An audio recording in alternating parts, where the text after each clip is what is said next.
안녕하세요. 대머리 황재화입니다.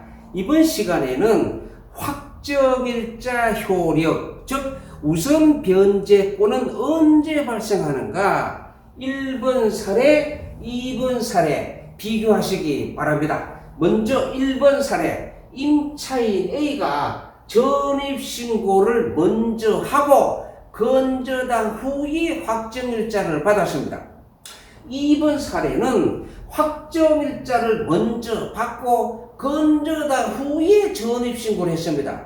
즉 사례 1번은 먼저 전입신고 나중 확정일자, 2번 사례는 먼저 확정일자 나중 전입신고. 자, 1번 2번 모두 경매가 나왔습니다. 해서 A가 배당 요구했어요. 그 후 1번 6억, 2번 6억 낙찰이 되었습니다. 자, 배당은 어떻게 되느냐? 우리는 주택 임차인 권리 분석을 할 때 그 임차인이 대항력 있는 임차인에 해당되는지, 확정일자 갖춘 임차인에 해당되는지, 소액 임차인에 해당되는지 습관적으로 확인을 해 봐야 됩니다. 자, 1번 사례 임차인 A 대항력 있는 임차인에 해당될까요? 전입신고가 말소 기준 권리 건저당보다 빠르지요? 따라서 대항력 있는 임차인에 해당됩니다. 확정일자 갖춘 임차인에 해당될까요? 전입신고 확정일자 받았지요? 따라서 확정일자 갖춘 임차인에 해당됩니다. 소액 임차인에 해당될까요? 보증금 4억 소액 임차인에 해당이 안됩니다. 소액 임차인에 해당이 안된다. 자, 2번 사례 임차인이 대항력 있는 임차인에 해당될까요? 전입신고가 말소 기준 권리 건저당보다 늦지요. 따라서 대항력 있는 임차인에 해당이 안됩니다.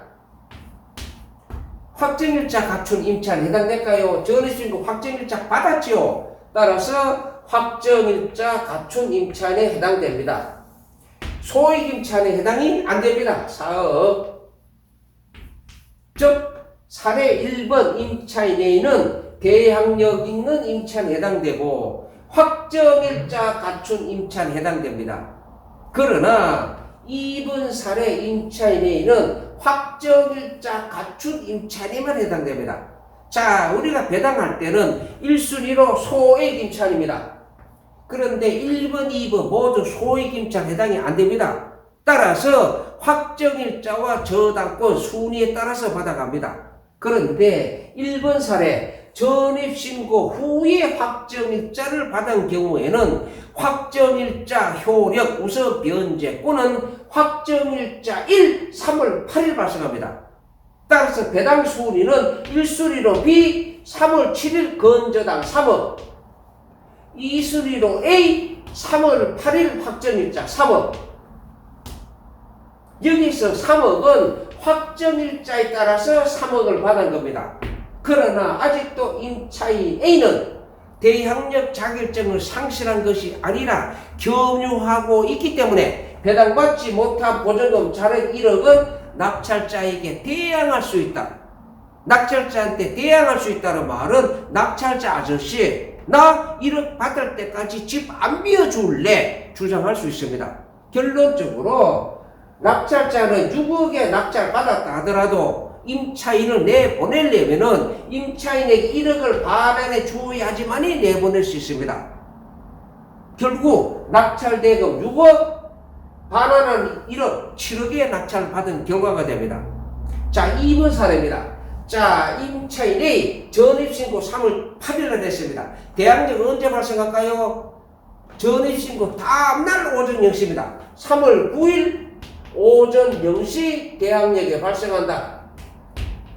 그런데 확정일자를 먼저 받고 전입신고를 한 경우 확정일자 효력 우선 변제권은 확정일자 3월 5일 발생하는 것이 아니라 대항력 발생일과 같은 3월 9일 발생합니다. 따라서 배당 순위는 어떻게 될까요? 1순위로 B 3월 7일 건저당 3억, 이 순위로 A 3월 9일 확정일자 3억. 따라서 A가 3억을 받은 것은 확정일자에 따라서 3억 받았습니다. 그러나 임차인 A는 낙찰자한테 떼어갈 수 없으니까 보증금 1억 못 받고 집을 비워줘야 됩니다. 결론입니다. 전입신고 후에 확정일자를 받은 경우 확정일자 효력 우선 변제권은 확정일자일 발생하고 확정일자를 먼저 받고 전입신고를 한 경우 확정일자 효력 우선 변제권은 대항력 발생률과 같은 전입신고 다음날 3월 9일 발생한다. 자, 고생 많이 하셨습니다.